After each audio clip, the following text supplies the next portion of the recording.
Kalau video ni lalu dekat korang punya FYP, maksudnya korang yang tengok video ni berminat nak dapatkan duit percuma.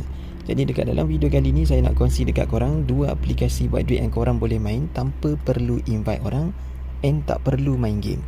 Korang hanya perlu selesaikan tugasan yang diorang bagi. Lepas tu bila cukup korang punya duit, korang boleh claim.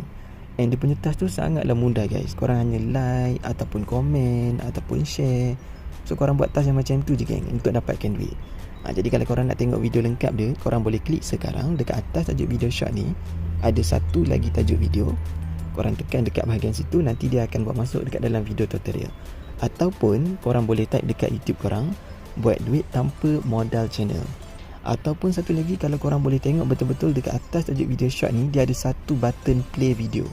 So korang klik dekat button play video tu, nanti dia akan buat masuk dekat dalam video lengkap ni geng. Kalau korang nak tanya apa-apa soalan, korang boleh komen dekat bawah video ni. Kalau tak faham, korang boleh chat je saya dekat WhatsApp. Link semua ada dekat description video guys. Link apps ada, link group ada, link WhatsApp saya pun ada. Okey, selamat mencuba. Assalamualaikum, semoga berhasil.